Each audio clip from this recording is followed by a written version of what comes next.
Your insights and vision have not only inspired us, but have also given us much to think about and act upon. Thank you once again.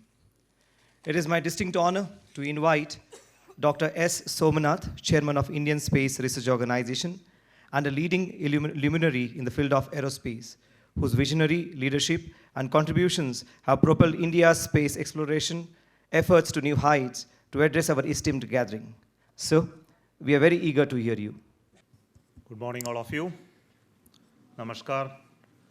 Ellarigu namaskara.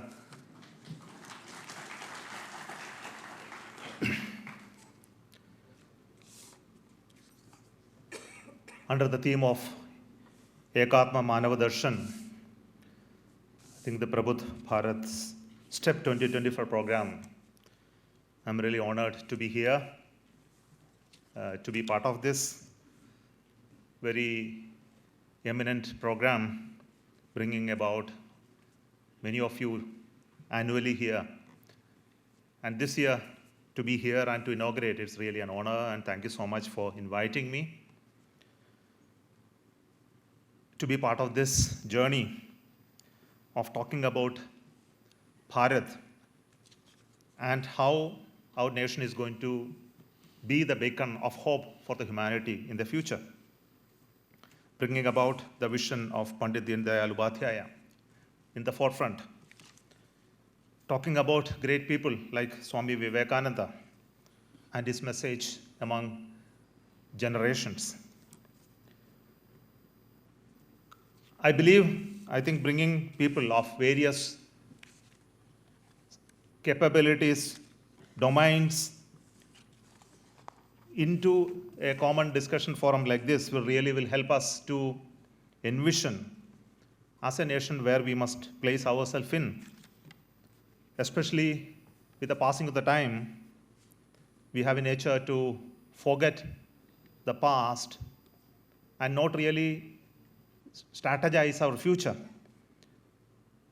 I think for a nation, only when we really strategize, then there is a future really.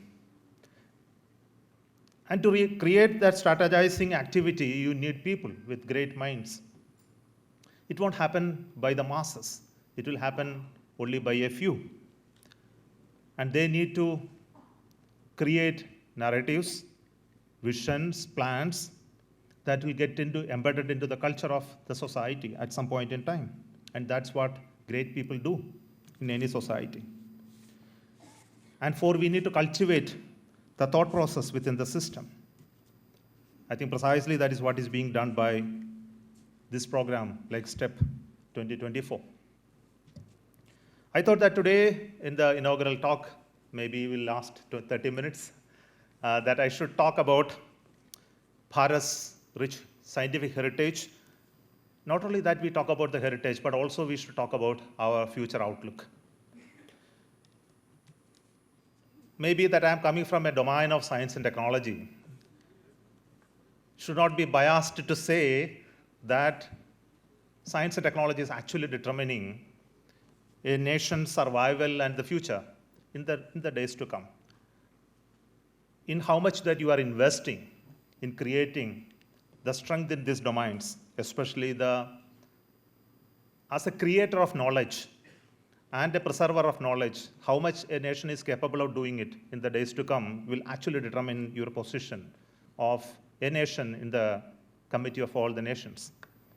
And whether you will ever become a leading light of the humanity is also going to be determined by how much knowledge that you are going to create in the days to come.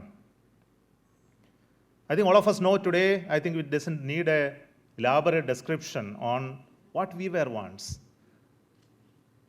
The nation Bharat was once well known to be one of the powerhouse of knowledge. At that point in time, we call it sometimes an ancient knowledge, but then ancient was the state of art at that point in time. We forget that part. And our knowledge today will also become ancient after hundreds of years later. I think this narrative of calling it an ancient knowledge is also a biased way of description. We were a powerhouse at some point in time, in terms of knowledge, in terms of skills, in terms of ability to create economic activity of scale, which surpassed many other nations at that point in time.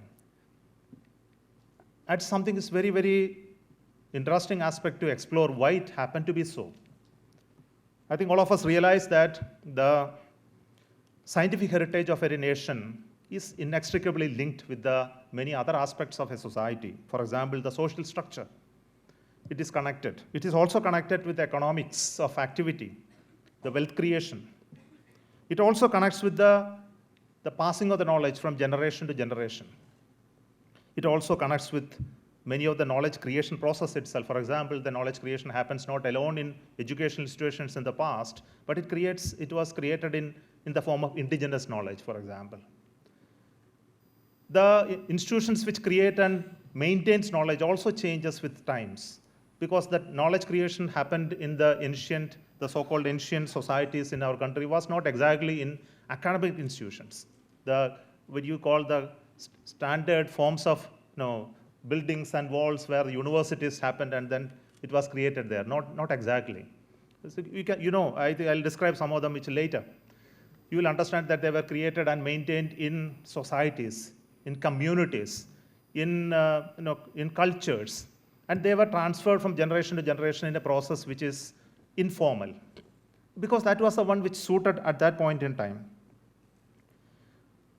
We should also realize that the social culture, for example, the governance, the political systems, and the distributed power centers existed in this country, not a unified power centers existed, and the wars and the change of powers at that point in time it also played havoc in the maintenance and distribution of knowledge at that point in time.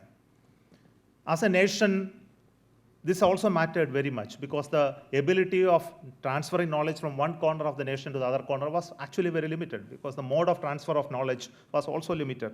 For example, the way in which the rulers at that point in time looked at it, what is the importance of the knowledge and whether it need to be preserved and maintained, was also a question of debate.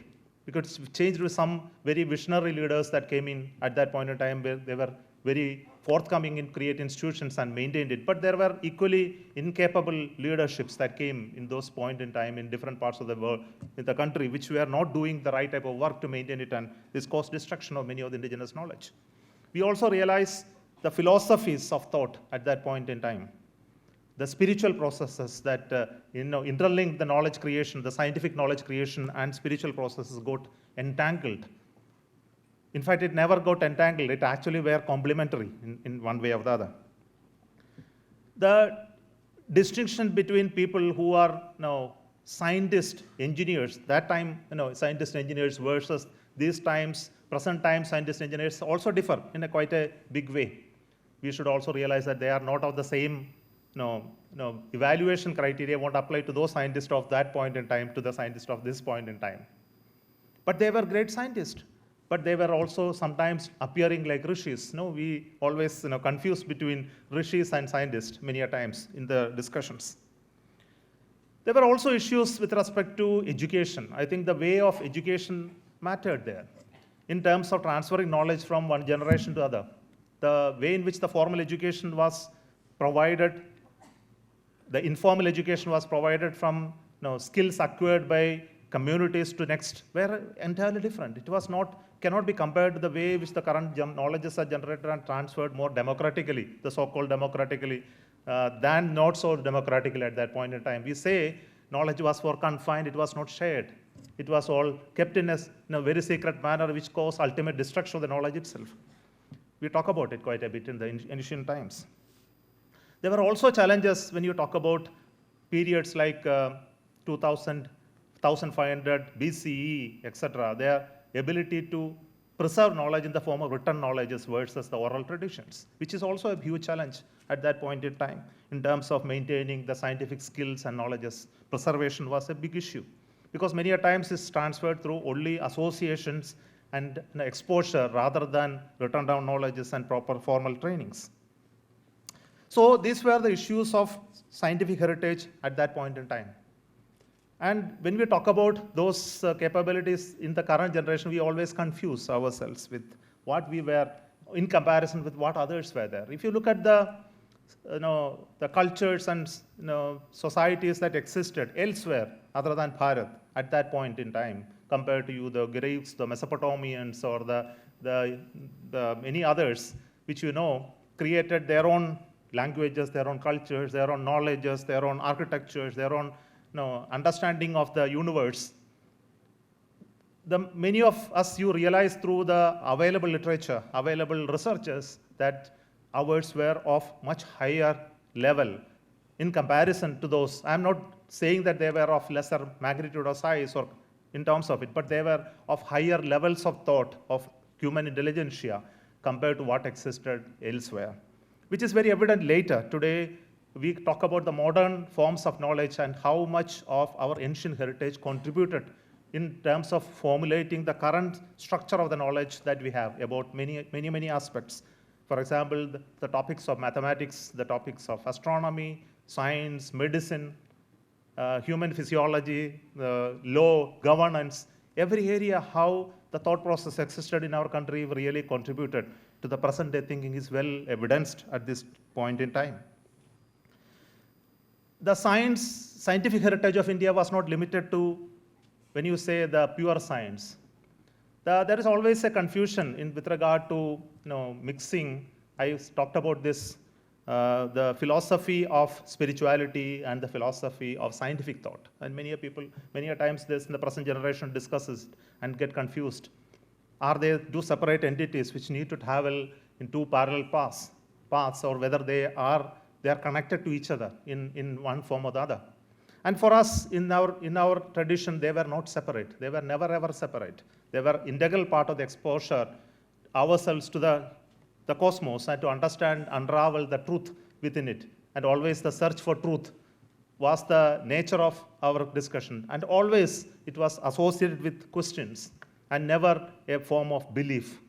And this is also very evident in our processes, in our literature. We can always see the nature of questioning was an integral part of our learning process.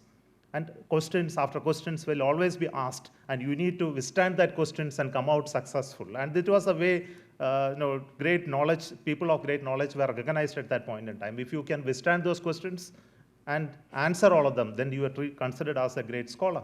And not that you pronounce something that has been told by the supreme authority that you start believing them. It was not the tradition. Those traditions were very important for us. And through the process of melting, remelting, recasting, the knowledge became so very refined. And today, the philosophies that exist in the form of for a person like me, for example, I talk about more of astronomy, the universe creation, and the basic understanding of the universe. You can understand today that our understanding of processes like the creation of the universe, maintenance of the universe, evolution of the universe, concepts like time, space, distances were of higher level than what existed at that point in time in terms of the understanding. Today we know that they were closely or similarly structured like the modern frames of knowledge. Of course, the way in which they expressed all of that in the language and the way of understanding could have been little deficient, so that today you need to apply little more of thought to explain it. Of course, they fall in the same line. But we will be astonished to know that how in human mind in those times were able to conceive this through purely maybe observational understanding and then theorizing. Today, any form of knowledge that we talk about, it comes out through a principle of hypothesis. We know many a times we create hypotheses of things that we do not understand. Then we test it to the physical real situations. And if the real situations lead to making evidences that are is in agreement with what you are actually seeing, then we say my hypothesis is correct. And if one instance of the hypothesis proving wrong in real observation, we say the hypothesis is wrong. And this is how we make all the rules and laws of the universe today that are running. Any physics scientist will agree. This is the process of doing science today. But exactly the same way that the test was done at that point in time. For example, you will look at the mathematics, the evolution of mathematics in India is really phenomenal. In those, it started possibly In those times of, for example, 1500 BCE, the origins were drawn, especially in observational astronomy, and connect appropriate mathematics that are required to describe them were already existing at that point in time. Possibly later, up to maybe 1600 AD, I think the development in mathematics was really phenomenal in our country. The number systems.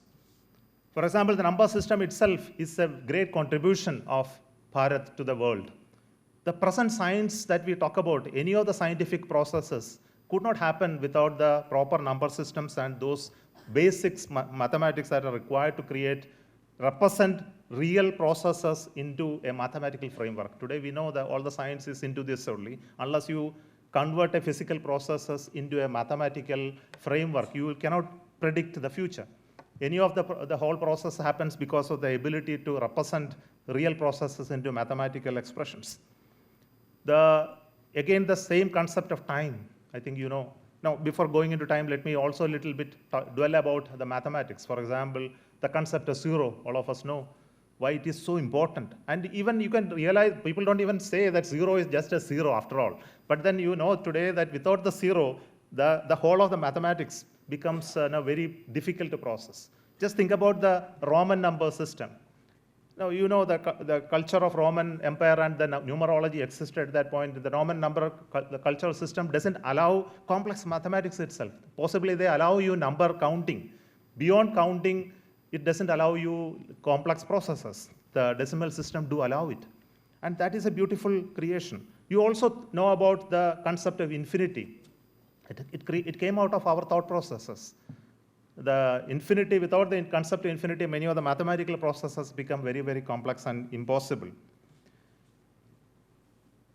In the place which I come from, very beautiful concepts like Katapaya Adi. I think, I don't know whether number system translated into alphabets of a language. You will be able to represent them in a beautiful manner. In poetry, the structure of them will appear. The mathematics will appear in Katapaya Adi, and you can code them in a manner that then whole of these numbers can be coded in poetry. We also know about the time, concept of time. And today we know time is also a dimension of space. I think length, breadth, and height, time is also dimensions. As we know that there is a four-dimensional space that we live in. Of course, we know that this is all a hallucination of the mind, that we actually project our thinking into the space that we see. All of this, these are also not real, we know today.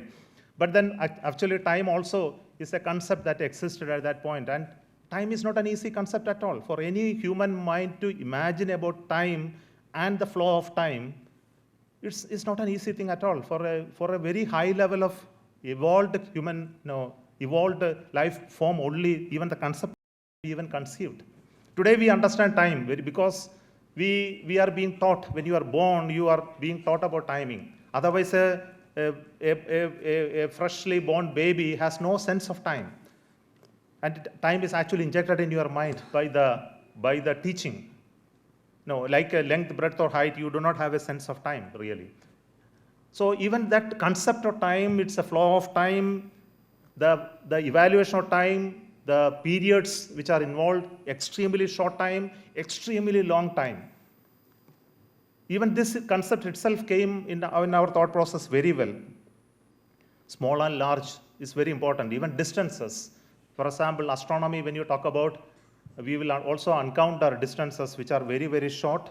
You'll also encounter distances which are impossible to be imagined.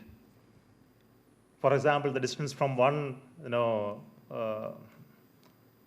star to another star is such a huge distance which human mind can even today, I think none of us can actually conceive or take it in our mind to imagine a distance of that class. You know about Surya Siddhanta, where we talked about the solar system, the sun, its prominence, the movement of the planets around it.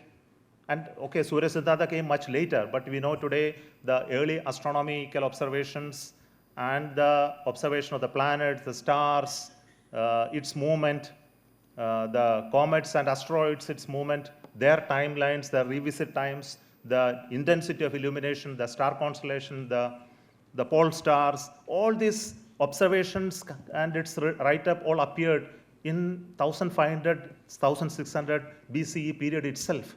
Later, and much later, we know Aryabhatta, Varahamihira, and many others written it in the form of astronomical and astrological predictions. So Phala Jyotisha all came out of those early findings of our astronomers who actually did all of this through your physical observation, all these things, that, and then cataloging them and creating a framework on which explaining these physical things which are happening, which including eclipses, the sidereal timing, the moon linkages in our timelines, etc. So time based on sun, time based on moon, all evolved at that point. And just imagine in 1600 BC, all those got evolved, which no other world in this universe, in this earth has ever thought about it. It's not in these domains that we grew. It grew in many other domains. For example, if you talk about metallurgy and metalworking, I think it's one of the strength of India was in that area. And the process of extracting zinc was only known in this part of the world. And the entire world traveled to India to collect zinc, because zinc was so important for alloying many other materials. For example, copper alloying zinc was essential, and zinc was produced only in India. And steel is not iron. Iron mixed with the many alloying elements, including carbon, high-strength steel was only melted here, and then rods of that were taken from India to make those swords in the Middle Asian countries, and they were brought back to kill us. So that was a story that you know today. Much later, the ability to make steel, which was existing here in much later period, in 1400 AD, etc., were systematically destroyed by the invaders. And many copper melting, zinc melting, and many other alloys, even gold and silver extraction and purification, and many other complex forms of alloying, which is well known in the traditions. Equally important is our knowledge in medicine, surgery, dentistry, Ayurveda, yoga, healthcare, psychology. I think the type of literature that is available in terms of them, I think many of you know that much of it has been already lost, but with the available literature that you can understand the scientific thoughts that existed there was really phenomenal in that point in time. Today we realize that we have been systematically destroyed. And this is not an accident. It always happens in history. And if you are not careful enough, this will happen again. And this systematic destruction it happens due to many reasons. I think that I'm not going to talk about it because I have another thing to speak further. What is our outlook for the future? But what is more important to realize ourselves that we were never a country which lacked in terms of skills and knowledges. And we were actually the topmost nation in the world at that point in time. And not only that, we were great knowledge, and we were teachers of the world at that point. And the whole world traveled to this part of the world to be trained in knowledge and skill. And you can talk about the stories of travel of many of the people who came to the great universities that came much later in periods in terms of transferring that knowledge to the rest of the world. And from here, much of the knowledge traveled to the rest of the part of the world and then got flourished there. But here, over a period of time, there was a certain amount of destruction. And you also know that we were one of the best economically thriving society in terms of the gross product that was coming out. Our economy was one of the most leading in the world in terms of the nation states, if you talk about with other national states that existed at that point. Possibly we were the number one, but we have progressively reduced to size in later years. Why I say all of this is very important for us, because to realize that things that appear to be great can also be destroyed if you are not careful. I think that is why it is important to talk about all of this. And why we need to work very hard to create a similar scenario in the emerging national states that we talk about in the future. If you really look at the national states that exist today, we will also see changes and destructions of many of the nations in the days to come. It is natural process. If you really look at the life of any nation, I really wonder whether nations existed for more than 500, 600, 700 years or more. And in the history that we will see, very rarely see cultures that existing for more than those periods. If you really look at the Egyptian culture, I think it's all vanished. It's no longer there. The Roman culture, No remnants are there other than some literature. We don't talk about it. But today we talk about our Bharatiya values. It is still available here even after so much of pounding and destruction by many forces. And this is something that gives us hope. If you really work on this, if you really concentrate on this, it is possible to preserve it much longer.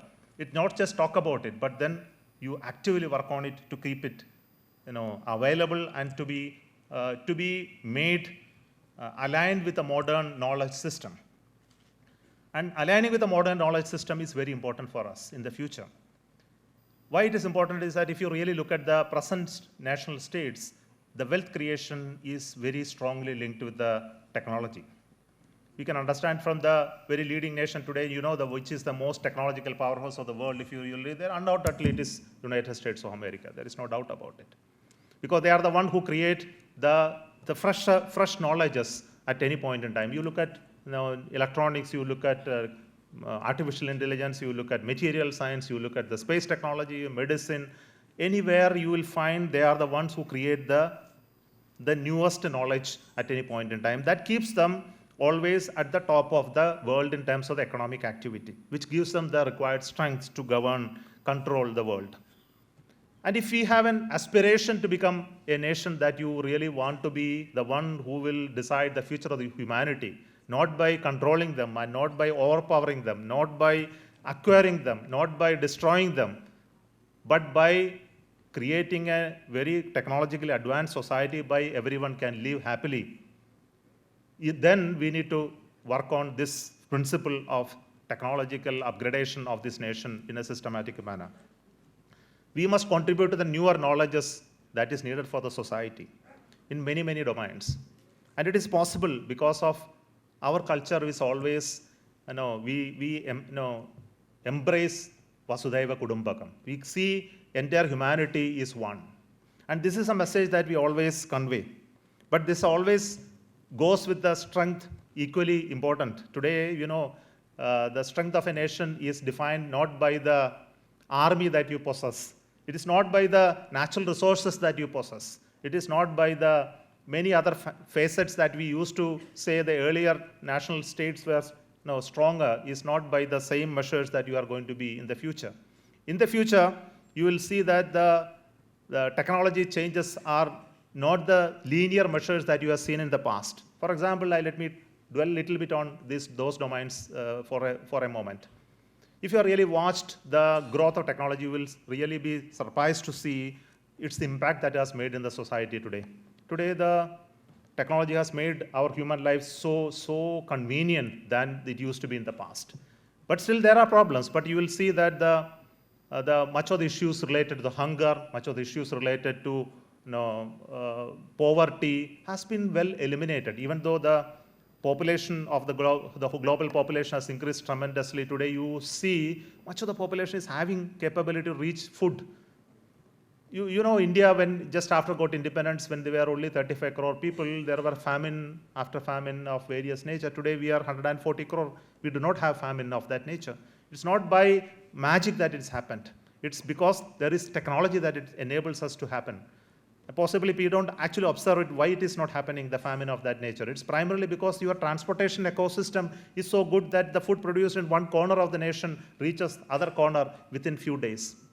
And when there was Bengal famine, there was enough of grain available in the western side, which couldn't be transported to the eastern side for providing food to those people who are actually dying at that point. Just because the transportation infrastructure was inadequate.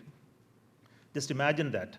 Today, because of the technology that you are able to do that much faster. It is true in case of our human life expectancy. When we were just got independence, our life expectancy was only 35 years. Today, we are 70 plus. And we still complain about diseases and issues of various nature. But still, our life expectancy is very, very high. Today, we see the world over, if you look at the death due to war has come down. Is it true? And many people say, no, it is not true. The death is very much happening. Everywhere you look, there is war, there is Ukraine war, there is that war. But you look at the number of people who are dying, it's much, much lesser. Earlier, there was world where always there is war, some corner, where people were dying left and right, and nobody took numbers of them. But today it is much, much lesser.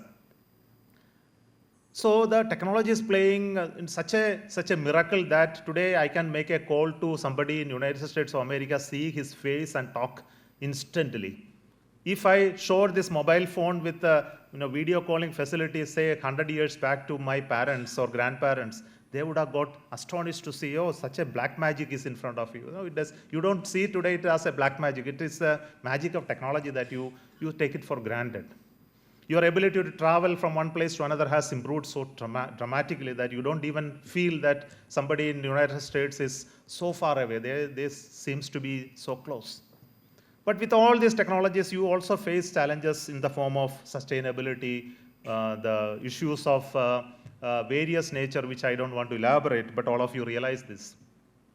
The war-mongering machines that are, in terms of the powers, they create all sort of troubles for the humanity.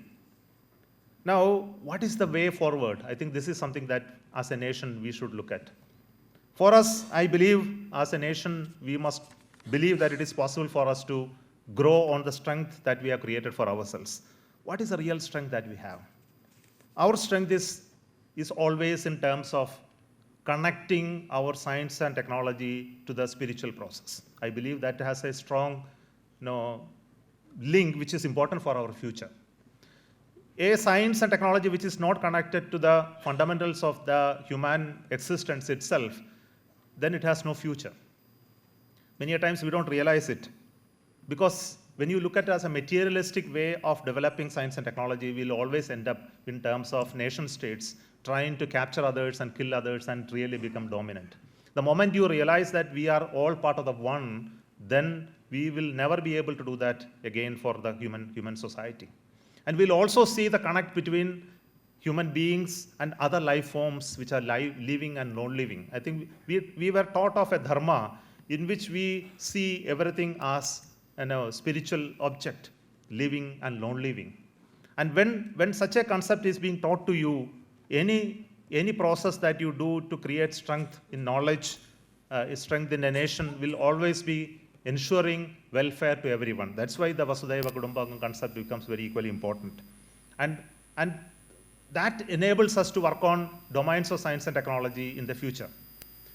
One of the important points in the absolute sense in what we need to do in the future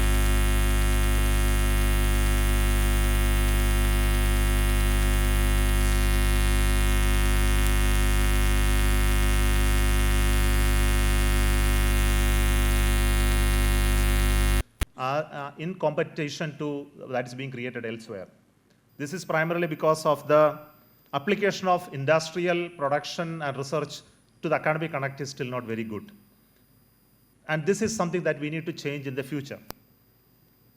Today, we see the great changes which are created in